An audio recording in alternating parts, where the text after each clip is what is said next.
News 18 India. आपके पास में आता हूं। वारिस पठान, प्रधानमंत्री मोदी ने कहा कि राम आग नहीं है, राम ऊर्जा है, राम वर्तमान नहीं है, राम अनंत काल है।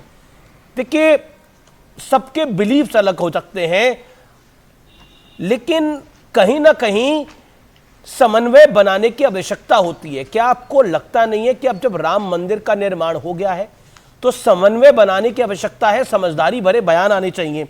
मैं असद ओवैसी साहब के बयान को आपको कोट करके बता रहा हूं कि हमारे जिस दिन माँ बाप मरे वो तारीख हम भूल जाएंगे क्या? भड़काने की आवश्यकता क्या है? क्या इससे ज्यादा वोट मिल जाएंगे? नहीं, भड़काने वाली बात नहीं है, हकीकत बताया उन्होंने। असद साहब ने ये कहा कि जो विपक्ष पार्टी हर चीज की बात कर रही है, 6 दिसंबर को क्यों याद नहीं कर रहे? 6 दिसंबर जो हमारी नजर में काला दिन है डेमोक्रेसी जो हिस्ट्री की, तो इंडिया में हमारी बाबरी मस्जिद को धोखे से शहीद कर दिया गया। उसके बाद में सुप्रीम कोर्ट ने आस्था की बुनियाद पर फैसला दिया और अब राम मंदिर बन गया, प्राण प्रतिष्ठा हो गई। कल मोदी जी ने काफी वहां पे भाषण भी दिया। मैं पूछना चाहूंगा अमीश देवगन जी कि क्या मोदी जी जो बोलते हैं सबका साथ, सबका विकास, सबका विश्वास, और कल जो भाषण दिया उसका कि कोई भी सुनता है क्या? आपको मैं बात बताऊंगा, महाराष्ट्र के अंदर मीरा रोड की जो मुंबई से सिर्फ 1 घंटे के रास्ते के ऊपर है, यही राम भक्त क्या कि सब लोग 300-400 बाइक लेके आ गए, मुसलमानों की कॉलोनियों के अंदर घुस गए, जय श्री राम के नारे लगाए, महिलाओं के साथ छेड़खानी की, उनको छेड़ा। आपका वर्जन है से मुसलमान आए, लेकिन वहां पर पुलिस ने कार्रवाई करी है, एफआईआर रजिस्टर हुई है, बुलडोजर चले हैं। और मुसलमानों की बुलडोजर किस पे चले हैं? तो जिसने गलती करी होगी वहां चले होंगे, कोर्ट तय करेगा, मैं तो तय नहीं कर सकता। जी, गौरव भाटिया, क्योंकि गौरव भाटिया की सरकार है महाराष्ट्र में। एक सेकंड वारिस मेरे को फोन करके बोले, वारिस भाई ये गलत कर रहे हैं ये लोग, कुछ लोग, ये हमारे समाज में भी है, तुम्हारे समाज में भी है, जो गए थे वहां पे मोटरसाइकिल पे लेके, जिसने जो नारेबाजी किया, बाद में वहां पे लड़े, और आज पुलिस ने आके आज वहां पे मुसलमानों की दुकानों को तोड़ दिया। देखिए, मेरा निवेदन है भड़काऊ भाषा का इस्तेमाल ना हो कार्यक्रम के अंदर। ओके, गौरव भाटिया, आप तो बता रहा हूं, प्यार से बात कर रहा हूं, मैं तो बिल्कुल बात कर रहा हूं, पुलिस को प्रॉपर से बिल्कुल, क्योंकि आपने बोला कि मुसलमानों के घर वहां तोड़े गए, तो हम कहीं ना कहीं, देखिए, चाहे असद ओवैसी हो चाहे वारिस पठान हो, उकसाने का प्रयास कर रहे हैं। पॉइंट यह है कि ऐसा लग रहा है कि अल्पसंख्यक वोट बैंक की एक रेस लग गई है। ओवैसी साहब ने सुबह बयान दिया, शाम आते आते अल्लाह की कसम खा ली ममता बनर्जी ने। सोचिए, क्या खाने की जरूरत थी कसम? आप अपना कर्म करिए, आपको वोट मिलेगा उसके बाद। मतलब इस तरह की बातें कर रहे हैं कि जो वोट नहीं देंगे वो काफिर है। भाई, जो टीएमसी को वोट नहीं देगा वो काफिर हो जाएगा। अगर टीएमसी को वोट नहीं दे रहा, ओवैसी साहब को वोट दे रहा है, या फिर कांग्रेस को कोई वोट दे रहा है, तो वो काफिर है। मैं नहीं दे रहा हूं तो काफिर हो जाऊंगा क्या? नहीं, तो ये कहना गलत है। मैं अगर टीएमसी को वोट नहीं दूंगा तो क्या मैं काफिर हो गया? यही कह रही है ममता बनर्जी। ओके, देखिए, मैं अयोध्या जी में था, और मेरा निवेदन है व्यूअर्स, आप भी अयोध्या को अयोध्या जी कहिए अब, क्योंकि राम की नगरी है भाई, उसका कण कण राम का है।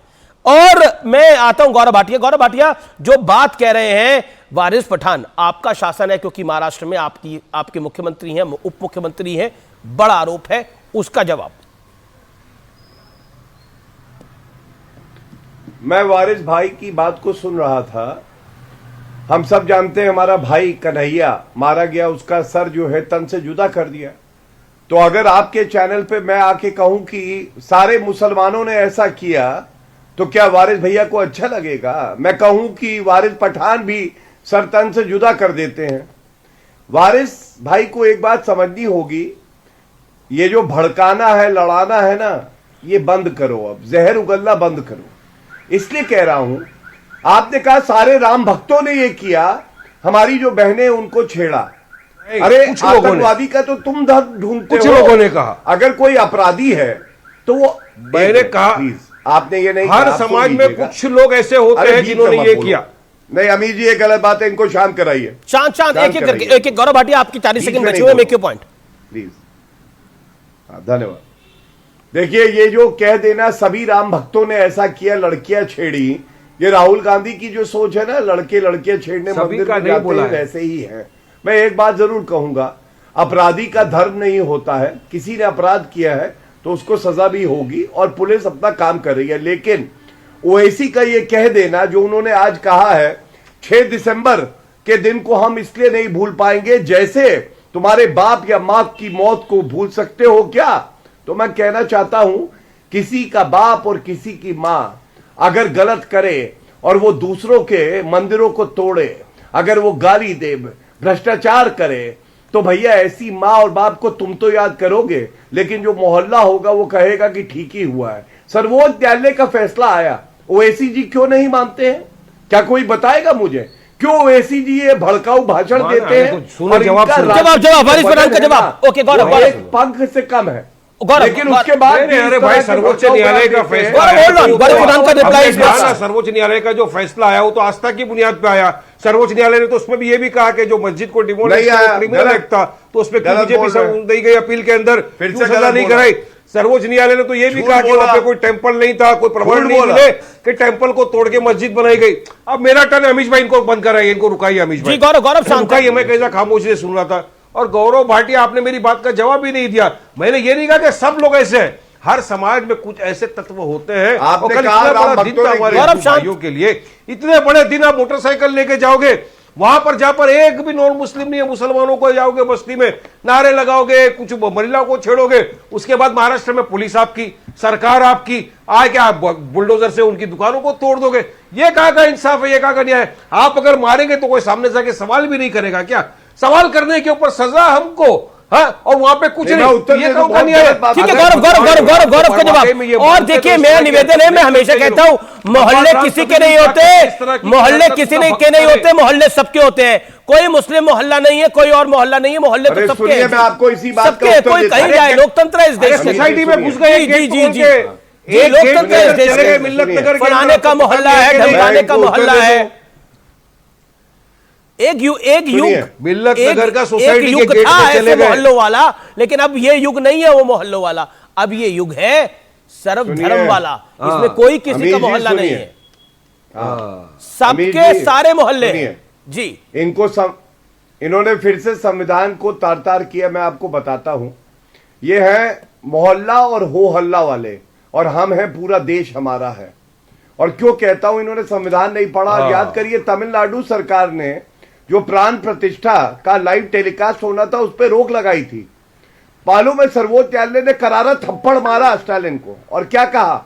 उन्होंने कहा मुस्लिम रहते हो या हिंदू रहते हो किसी मोहल्ले में, कोई फर्क नहीं पड़ता, पूरा देश सब नागरिकों का है। और यही बात यहां लागू होती है। अगर एक भी हिंदू ना रहे मोहल्ले में, तो भी हिंदू को हक है, सिख को हक है कि वो उस मोहल्ले में जा सके जहां पे मुसलमान रहते हैं। ये जो सोच है ना तुम्हारी कि मुसलमान रहते हैं इसलिए हिंदू नहीं आ सकता है, छेड़ने के लिए गए थे, संविधान के विपरीत छेड़ने है। के लिए गए और थे, बैरिस्टर ओवैसी से कहना छेड़ने के लिए गए, एक सेकंड, वो छेड़ने के लिए गए थे, वो तो कानून तय करेगा ना, वो तो पुलिस तय करेगी, वो तो प्रशासन तय करेगा, वो तो कोर्ट तय करेगा।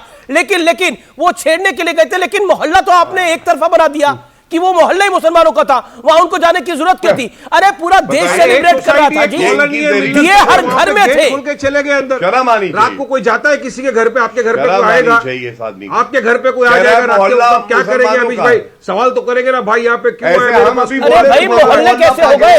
मुझे मालूम नहीं लगेगा। एक करके Vivek Srivastava, all audio silent, all silent. Vivek Srivastava है मेरे साथ, अनुराग भदौरिया भी है, दोनों सम्मानित मेहमान हैं। विवेक जी आपके पास में आता हूं,